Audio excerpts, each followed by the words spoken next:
Este programa es presentado por Diario La Voz, un suceso nacional. El Espectador de Caracas. 800 Noticias. Style Shop, tu mejor opción en marca y accesorios. Hola, bienvenidos a Conversando con Emilio. La gente se desconectó de la política. Ayer me decían, Emilio, si no trabajo no como. Yo no tengo tiempo para pensar de candidato, ni del gobierno, ni de la oposición. Murió entonces la política de la forma tradicional como la conocemos.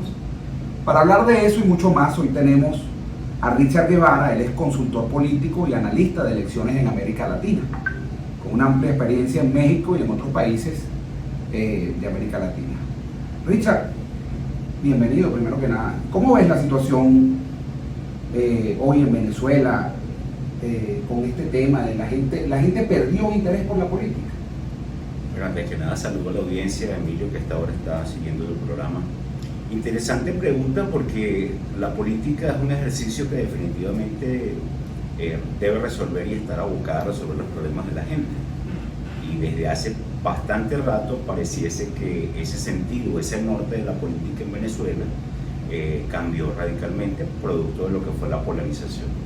Muchos políticos se quedaron atrapados en el 2014-2015 y todavía, pues después de la pandemia, después de todo lo que ha ocurrido en el país, no se ha reactivado ese sentir de la política. La política definitivamente tiene que hacerse con la gente, ¿no?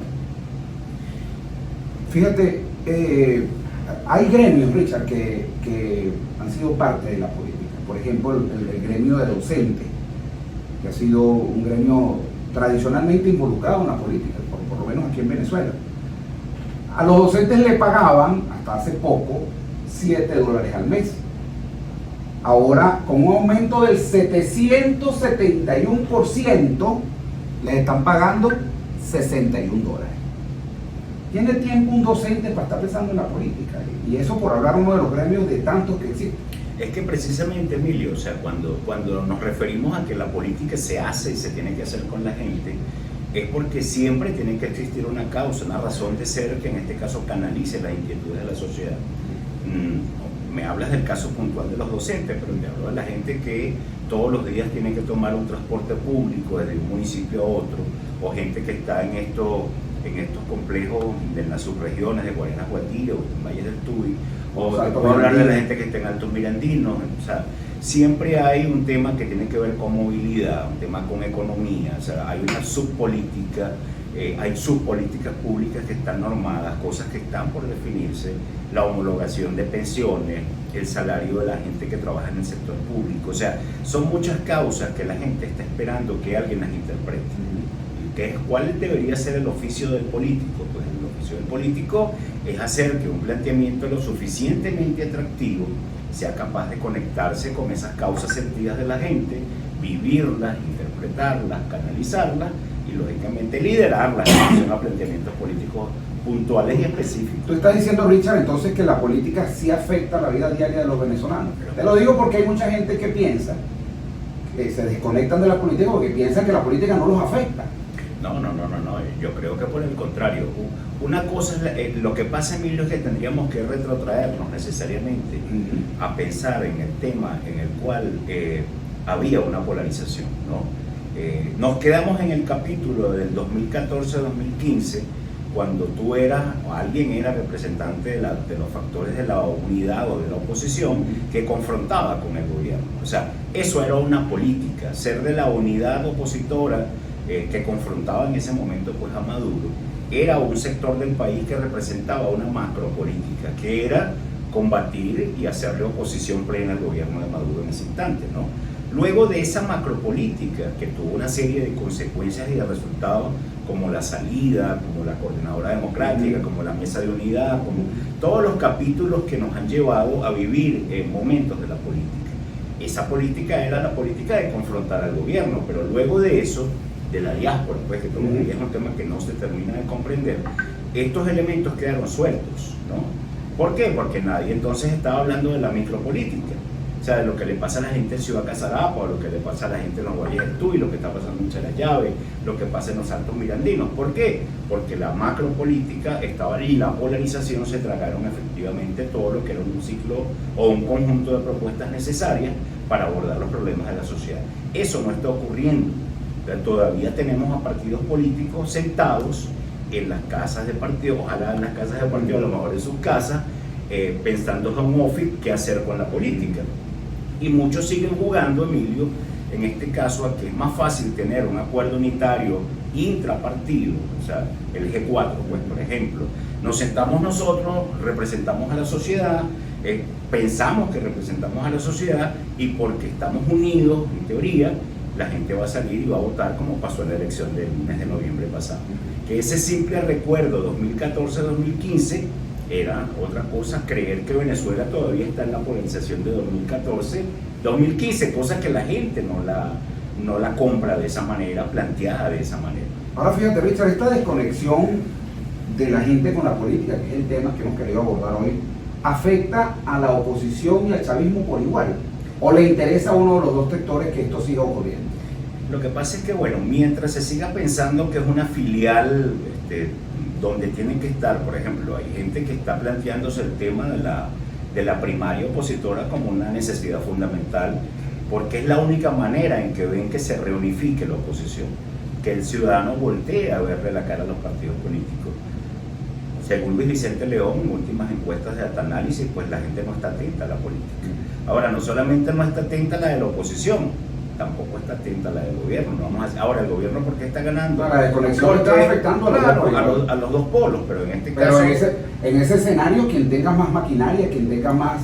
es el que gana las elecciones, en este caso el gobierno. El que tiene más saliva, pues traga más harina, y es lo que está ocurriendo. Lógicamente, en el gobierno, esta atomización, esta dispersión de los factores de oposición beneficia notablemente al oficialismo. ¿Por qué? Bueno, por el poder gubernamental, por el tema simétrico, por el tema que tiene que ver con la plataforma tecnológica donde están todas las operaciones digitales, donde la patria, gasolina, bolsa, comida, todas las políticas públicas están bajando por un sistema donde está la gente prácticamente afiliada al servicio de una causa, y el que no esté, pues, quién sabe qué pasará. ¿Cómo se reconectan los partidos de oposición con la gente? ¿Cómo renuevan las esperanzas de la gente? Pues mira, todo pareciese indicar, Emilio, que lo más recomendable en este momento es un centro político moderado, y creo que todos coinciden allí. Pues veíamos a Rosales, por ejemplo, diciendo que un Nuevo Tiempo, en el día del aniversario del partido Nuevo Tiempo, diciendo que era muy bueno revisar el tema de las medidas de bloqueo de los Estados Unidos. Lo han suscrito los gobernadores de las distintas regiones. Hemos visto casi a todos los líderes políticos que no están en la salida, particularmente hablando de que esa reconciliación es necesaria, cese el bloqueo, colocarse en una posición donde nadie quiere ir a guarimbiar en este momento. Nadie quiere quedarse prisionero en su organización porque alguien decretó un paro. Ya esa experiencia fue traumática y no funcionó, es una política fallida. Ahora, ¿qué pasó, por ejemplo, en esta Navidad, Emilio? Y eso hay que evaluarlo. La gente vivió una Navidad distinta a la que había vivido en los últimos años. Y en los últimos años se vivió una Navidad de guarimba, de escasez, de limitaciones, de grandes dificultades. Pues en esta, que había algo de concertación, de calma y de paz, pudo haber una Navidad donde la gente se tomó su espumosa, se consiguió su ponche crema, oye, la gente dijo, oye, definitivamente aquí está pasando algo. Y no es que necesariamente el gobierno lo está haciendo muy bien, sino que tú dices, bueno, yo puedo adversar a este gobierno, como pasó en Barinas. Yo puedo ganar una elección sin necesidad de trancarme en mi casa, o de encerrarme, o de someterme a una guarimba, o de que mi familia muera en la calle producto de que alguien me llamó para la salida, ¿no? Entonces, eso es lo que está ocurriendo en este momento. Ahora, ¿cómo se reencuentran los partidos? Revisando esa política pública, reinventándose. Bueno, yo soy uno de los críticos de los que dice, pues, que tú dices, bueno, esta es una dictadura, bueno, puede ser que tenga elementos totalitarios, pero que hay partidos que no han renovado sus autoridades de hace 20 años. O sea, no han sido capaces de renovar un presidente, un secretario general. Hay una coyuntura en la cual nacen los alacranes, pues esa coyuntura nace producto de que no hay una atención a la política interna, a democratizar los partidos políticos, a poner nuevas directivas, a hacer elecciones por la base, y mucho menos, Emilio, a concertar una política pública en una plataforma de propuestas coherentes que le sirva a la gente. Eso no está ocurriendo. Fíjate que hemos venido hablando de oposición y tú acabas de mencionar los partidos que denominan los partidos judicializados, ¿no? Que la gente en la calle o un grupo de un sector denomina los alacranes. Pero es que, Richard, está el G4, donde está PJ, AD Ramón Alú, Voluntad Popular, Un Nuevo Tiempo. Luego hay un G4 Plus, Ajá. donde incluye inclusive a Delsa Solórzano, que Bueno, ayer dijo que ella quería ser presidenta, que era la que faltaba en la fiesta, que ella también quería ser presidenta. Después está la Alianza Democrática, que están los partidos, como lo dije ahorita, judicializados, y finalmente lo que yo llamo los no alineados, porque no aparecen en ninguno de estos tableros, como es el caso de Fuerza Vecinal, el caso de ECARRI con Alianza Lápiz, y ahora Henry Falcón, que va a lanzar un partido nuevo que no ha dicho cuál es, porque le quitaron la tarjeta de su partido avanzado. Ya lo lanzaron, se llama Futuro. Ahí anda. Futuro. Entonces, bueno, es una ensalada en la oposición. Entonces, ¿cómo se logra ponerse de acuerdo cuando hay 4 tableros distintos que indudablemente disminuyen las posibilidades de triunfo de la oposición en cualquier elección? Mira, el regional, de alcalde, y mucho menos de presidente de la República. El tema es sencillo, Emilio. Mientras se siga viendo el año 2014-2015, que fue tal vez el punto de mayor importancia en cuanto a la composición de la oposición, que fue la política unitaria, que tuvo el mejor resultado, que fue la Asamblea Nacional, donde por primera vez después de mucho tiempo la oposición logra una mayoría. Mientras se siga pensando que esta Venezuela es la misma, pues lógicamente los partidos van a seguir actuando en conjunto a eso. Tú te ves en Twitter, por ejemplo, y ves la discusión política que hay en el Twitter, pues ahí hay una serie de opinadores referentes. Es un mundo radical. Es un mundo totalmente radical, pero ahí la gente dice, bueno, el tema de la primaria es fundamental para resolver los problemas de la oposición. Yo no lo tengo claro. O sea, y creo que mucha gente dice, bueno, pero antes de que tú no puedes forzar a la gente a atarla, a que únicamente el tema de la elección de un candidato sea la solución. ¿Tú crees que las primarias para elegir un candidato único no es la solución? Pudiese ser para la oposición. Lo que no tengo claro, porque es que tiene que haber una emoción presente, Emilio. O sea, el candidato que resulte electo de la primaria no es el flautista de Hamlet, no. Ganó al tipo y el tipo viene con una flauta, el cargo viene con una flauta y los poderes de Chazán. Porque el tipo inmediatamente inmediatamente con los poderes de Chazán el tipo sale a convocar el país y el país se dispone a resolver los problemas. No es cierto. O sea, tiene que haber una emotividad, y pasa ahorita por Petare, pasa por Guarenas, pasa por cualquiera de estas localidades, y pregúntale a la gente si está pendiente a que haya una elección presidencial para escoger candidato. La gente está buscando cómo se lleva una harina pan a su casa. Lo que yo decía al principio, lo que me decían ayer, una persona, un amigo en la calle, decía, Emilio, si yo no trabajo, no como. ¿Cómo está pendiente de un candidato de oposición o de un candidato de gobierno? Es correcto, pero entonces cuando tú me preguntas puntualmente cómo se reencuentran, pues se reencuentran de cara a darle la cara a la gente. Se reencuentran con una plataforma de propuestas. Se reencuentran con estas causas que son importantes: homologación de salarios, docentes, médicos, maestros. Se resuelve con el tema de normalizar la vida. Aquí medio país todavía está home office. O sea, ¿y por qué el país está home office? ¿A quién le sirve que el país esté home office?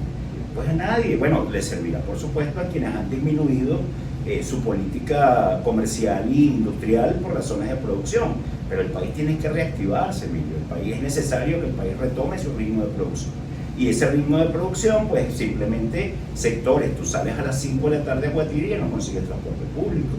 O te vas a una subregión como a los Valles del Tuy, no hay como moverse a las 5 o 6 de la tarde. Bueno, no hemos visto que nadie se enferme a las 9 de la noche. En el caso del Estado Miranda, Richard, en el caso del Estado Miranda, donde hacemos vida, el caso de Guarenas, Guatire, pues tú ves una población activa. Totalmente. No hay virus, olvídate del virus, eso no existe hasta las 2 de la tarde. A las 2 de la tarde, bueno, todos los negocios cierran, todo el mundo se guarda. Justamente. Eso lo vemos por lo menos en el caso de Guarenas y Guatire. Ahora, hay la gente, pero literalmente desaparece, o sea, las plazas se quedan solas. Los negocios cierran y parece un domingo en la tarde. Ahora, hay razones de que un supermercado, eso todos los días. Un supermercado que abre a las 8 de la mañana, cierra sus puertas a las 2 de la tarde porque nadie ha dicho, y es un llamado a Raciel, a los alcaldes, o sea, mira, es necesario que estos lugares de abastecimiento estén abiertos como antes. Y eso es sacar que, bueno, para que haya sitios abiertos tiene que haber transporte. Para que haya transporte tiene que haber gasolina, para que haya gasolina tiene que haber plata. Es un círculo y una serie de factores que permiten que la economía se reactive. Pero son las causas de los partidos. Por ejemplo, volvemos al tema de la subregión Guarenas-Guatire, Casarapa, el agua, pues, por ejemplo. ¿Quién se ocupa de eso? Nueva Casarapa. ¿Hay algún partido hablando de que no es posible que la gente que toma agua o que usa el agua de Taguasa a Taguasita, hay alguien que ha hecho un planteamiento que reivindique lo que está viviendo esa gente? No, pues, los partidos de oposición lo que está pendiente es quién de la oposición dice algo para caer la yo paz. lo que quiero es estar metido en un cuarto viendo quién es el candidato de la oposición para que la gente salga con la varita mágica y los poderes mágicos para convocar el país. El país no se está moviendo de esa manera. Richard, vamos a ir a un corte de publicidad. Al regreso quiero que también toquemos el tema, porque no solamente la oposición tiene problemas, el chavismo tiene problemas. Sin duda alguna. Ahora, ¿cómo ves el futuro para el chavismo ante la posibilidad cierta, después de esa reunión que hubo con sectores de los Estados Unidos, para aliviar las sanciones? Vamos a tocar también otros temas internacionales muy importantes, pero vamos a ir al corte de publicidad. Y al regreso más de Conversando con Emilio, hoy con Richard Guevara. Él es consultor político y analista de elecciones en América Latina. Ya regresamos. A pesar de la crisis, el diario La Voz cumple su compromiso de informar con imparcialidad y valentía. El impreso, la versión digital y nuestras redes sociales te conectan oportunamente con el acontecer nacional e internacional. Diario La Voz, un periódico para la Venezuela de hoy. Diario La Voz, un suceso nacional. Estamos de regreso conversando con Emilio, hoy con Richard Guevara, consultor político y analista de elecciones en América Latina. Y dejábamos, Richard, una pregunta al aire, porque si bien estuvimos conversando sobre todo de la oposición, pues esto no es una carrera solo, esto no es un ring con un solo boxeador. Esto es un ring que tiene otro contendor, en este caso es el chavismo, y el chavismo también tiene sus problemas. ¿Cómo ves el futuro del chavismo, o madurismo, no sé si corregir la frase o el calificativo, ante la posibilidad cierta de un alivio de sanciones, un aumento de la producción de petróleo con proyectos de los cuales ya se está hablando con empresas norteamericanas, como el caso de la Exxon, lo cual en definitiva a un futuro inmediato, estamos hablando del 2025 o para el año que viene, depende de la velocidad que se le imprima a estos proyectos, pudieran estar produciendo un aumento importante en los ingresos del petróleo en Venezuela, que será seguramente utilizado por el gobierno en temas políticos. ¿Cómo ves tú el futuro del PSUV con toda esta realidad? Mira, Emilio, después de Morena, que es el partido líder de la política mexicana en este instante y es el principal partido de masas de América, yo creería que el segundo de ellos es sin duda alguna el Partido Socialista Unido de Venezuela, ¿no? Acaban de hacer un congreso que es una cachetada y una lección política para los partidos opositores. Podrán decir lo que quieran de Diosdado Cabello, podrán decir lo que quieran del PSUV, pero sin duda alguna el ejercicio de discusión interna que dio el PSUV es un ejercicio importante, interesante, profundo, ¿no? Donde las mujeres y los jóvenes fueron protagonistas, ¿no? Los otros protagonistas de ese congreso ideológico fueron los emprendedores, que hoy por hoy son para el PSUV una fuerza importante, ¿no? Y para la política del gobierno. El madurismo está evolucionando, pueden decir que no, pero sí está evolucionando. Se está quitando el estigma de lo que pudo haber sido el chavismo radical, intenso, y tiene unos nuevos aliados, tiene un nuevo componente mucho más cívico. Las alianzas comerciales del madurismo son con otros sectores, algunos obviamente señalan, entre libaneses, tal, Turquía, tal, pero son sin duda alguna la gente que de alguna manera está reactivando la economía mediana. Cuando ves, por ejemplo, quiénes son los fabricantes de los insumos médicos que están llegando al país, te das cuenta con quién son las alianzas nuevas. Pero esto, más allá de decir que es todo malo, porque no todo puede ser malo, es que el madurismo definitivamente entró en una ruta, Emilio, hacia el 2030, y Maduro así lo señala abiertamente. Hay una reingeniería de políticas públicas y acaba de encomendarle, por ejemplo, al gobernador de Vargas, al gobernador de Miranda, a la alcaldesa de Libertador, ver todo el proceso de consejos comunales, ver todo lo que tenía que ver con el sistema de distribución del presupuesto participativo. ¿Tú crees que esa entrega, esa devolución del Sambil no es casual? ¿Tú crees que eso es parte de una política a eso iba? Que tú estás haciendo mención?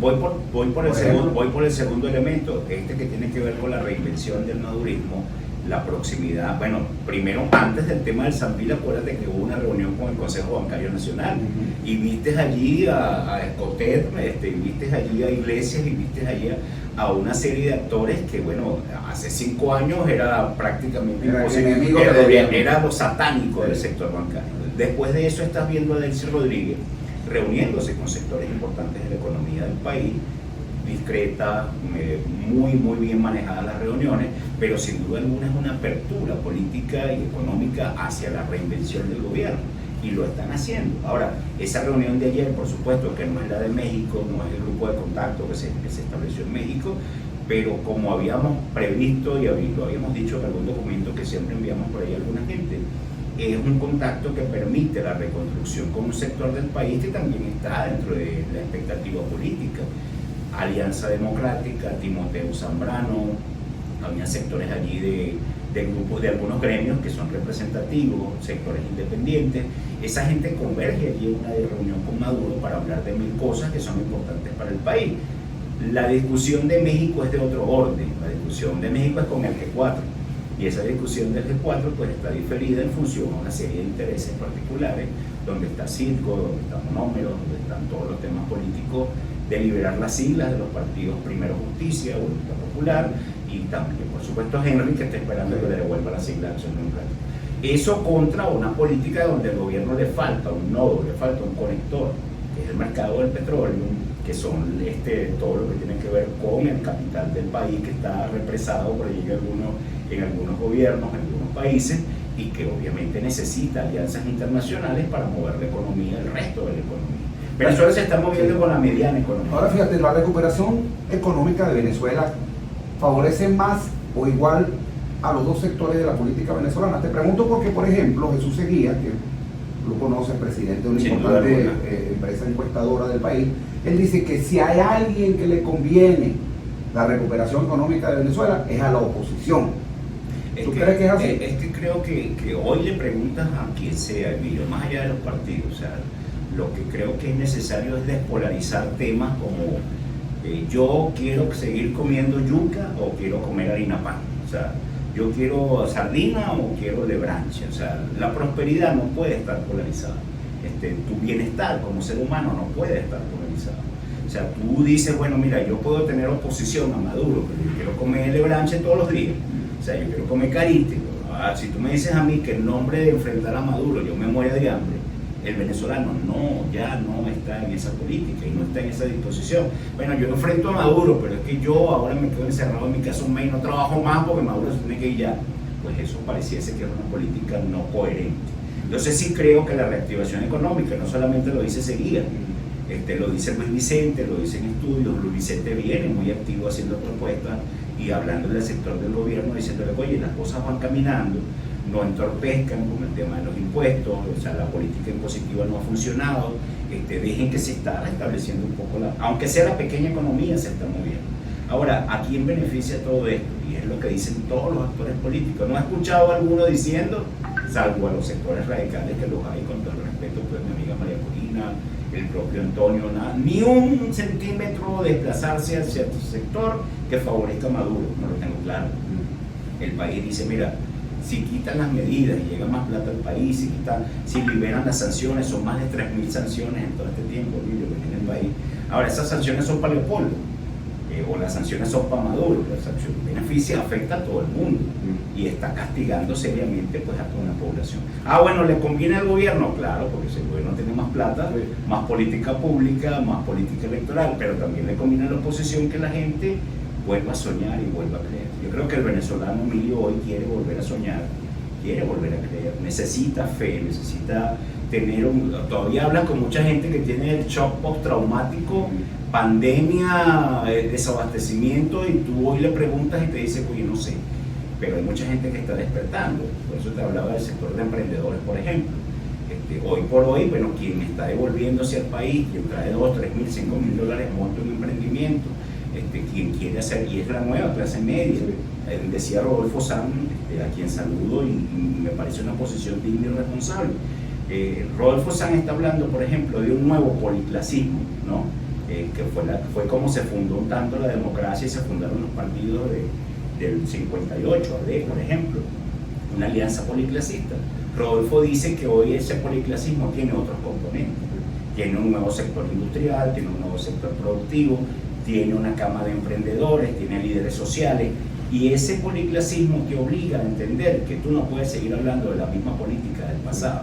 Tienes que reinventarte y hablar de esta nueva sociedad. Richard, por cierto, Rodolfo Sanz, el diputado del PSUV, a quien hemos entrevistado, tiene ideas interesantes, pero pareciera que nadie lo está escuchando en el PSUV. Pareciese una isla, Rodolfo, una isla que aporta mucho. Yo creo que Rodolfo es un nadie le está prestando atención. Es un valor intelectual importante, pero en la política del PSUV se va por otro lado, lamentablemente. Richard, sobre el tema del diálogo, ayer se reunió el presidente Maduro con sectores de la sociedad civil, con foro cívico, entre ellos el expresidente de Fede Cámara, Ricardo Cusano. ¿Este tema del diálogo es una estrategia del gobierno para ganar tiempo o tú crees que de ahora, de este nuevo diálogo, salga algo? Te hago la pregunta porque pareciera ser un ciclo, ¿no? Y el gobierno gana tiempo con esto. Entonces, comienza un diálogo con un sector.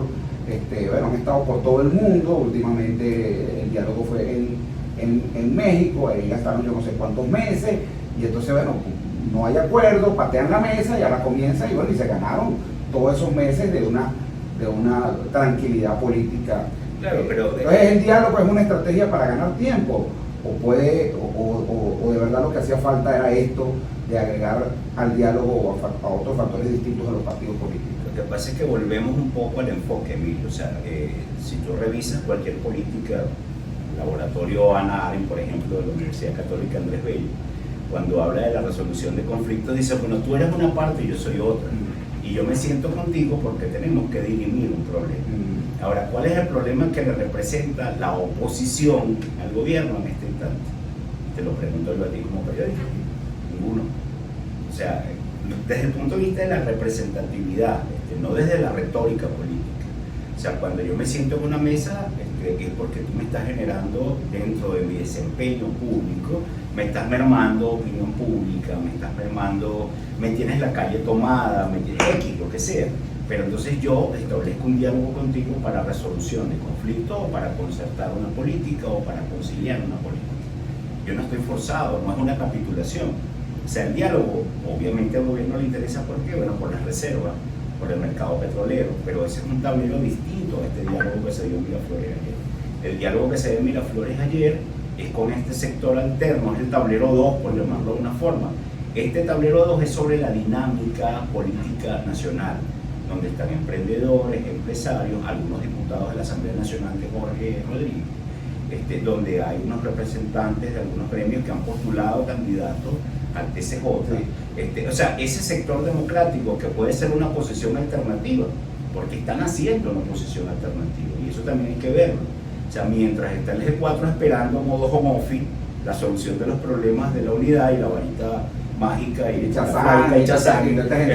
hay una oposición que está creciendo, pues ahí anda un muchacho, Bucategui con los sartán en la mano, repartiendo los sartán, Carri pues con su lápiz también haciendo cosas interesantes, el mismo Correa, que es un diputado en esta asamblea de Jorge, hay gente haciendo cosas, está Timoteo muy activo con su partido, bueno, Delsa no es un actor subestimable dentro de esa oposición. Hay gente que se está desplazando hacia el centro, en el caso de España hay otra gente que eran actores de la oposición y están reclamando un centro tal vez muy próximo a una política de concertación pro gobierno, pero se están moviendo los tableros. No hay nada estático que me diga a mí, bueno, yo estoy en el G4 y mañana cuando termine yo salgo y levanto y conquisto el país, la gente sale a votar absolutamente por mí. No es cierto eso. Richard, ya para finalizar, uno de los tableros importantes, como tú lo has denominado, son los tableros internacionales.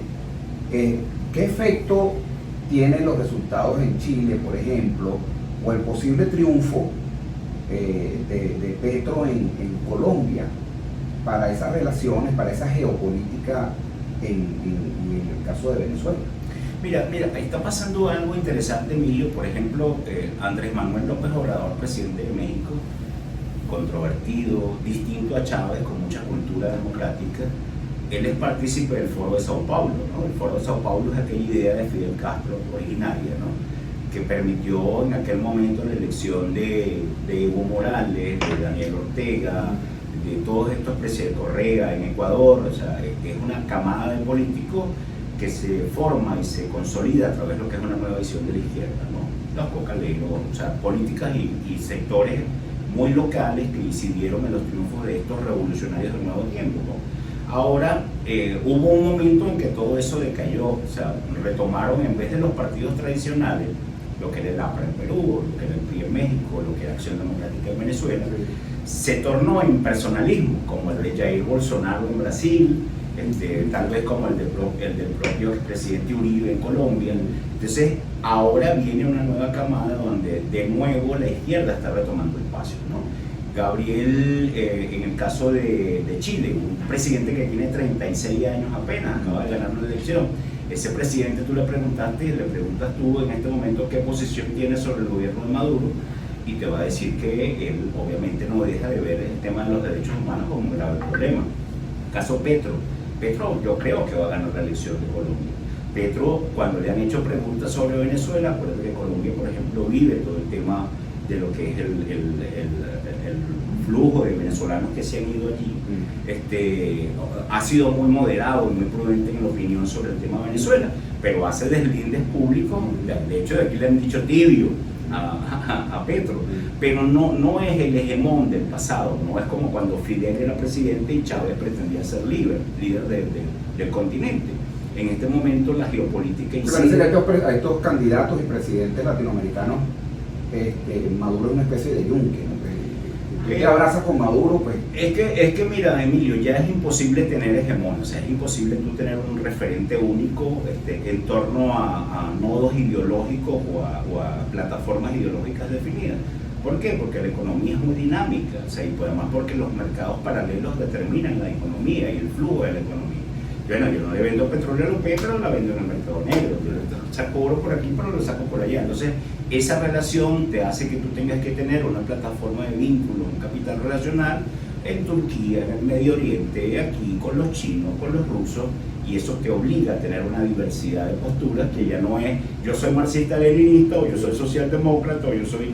Y cada realidad local, la realidad local en este momento, la realidad nacional de Colombia, es totalmente distinta a la que tuvo la coyuntura venezolana. O sea, hay un desgaste ahí entre liberales, entre lo que son los partidos tradicionales, y pareciese que Petro les va a ganar la elección. Eso lleva a Colombia a otra dinámica. El caso de Chile, pues comienza un presidente que luego de tanto tiempo entre la alianza de los factores que sacaron a Pinochet, hoy se plantea otra dinámica. El caso propio de Argentina, que entra en un conflicto a través de negocios con el Fondo Monetario Internacional. No puedes dejar de hacer negocios con el Fondo Monetario. O el caso de Perú, donde desde ayer la gente está en las calles reclamando, producto de que este presidente, que también es de la escuela de la izquierda, quería tomar algunas medidas. Subieron la gasolina en el Perú, la gente se lanzó a la calle. Entonces son realidades muy locales. Pareciese imposible tener un control. ¿Qué incidencia tiene el caso de Colombia y el caso de Chile sobre la política venezolana? Y Lula, que viene por ahí también. Viene Luis Ignacio a finales de año, pues todas las encuestas a este momento indican que Lula podría estar ganando la elección de Brasil. Esto te va a recomponer la política, pero no hay un liderazgo ahí. El único liderazgo que pudiese plantearse una alianza en América sería el de López Obrador, que tal vez sea el más sólido, porque un país de 130 millones de habitantes, con algún recurso como para impulsar una política internacional, pero no hay intereses puntuales. Dice, bueno, el petróleo, como Chávez lo utilizó en su momento para su alianza geopolítica o geoeconómica, pero en este caso más bien va hacia realidades locales, hacia alguna coincidencia en programas sociales, hacia alguna ayuda, pues, a ver cómo le hacen para este tema migratorio entre los países. Guatemala, el caso de la frontera de México con Estados Unidos, la gran cantidad de venezolanos que se están saltando por las fronteras de México. O sea, en fin, ya es otra dinámica de otro tiempo, no el del hegemón de izquierda-derecha. Muchísimas gracias, Richard Guevara. Él es analista de elecciones en América Latina y consultor político. Y con esas palabras, pues finalizamos recordándole a las personas que se hayan conectado tardíamente que este programa y todo lo que hemos hecho hasta la fecha lo pueden ubicar. Ustedes colocan en su buscador en YouTube Conversando con Emilio, entrevista a Richard Guevara, y ahí pues tendrán esta y todas las entrevistas que hemos hecho.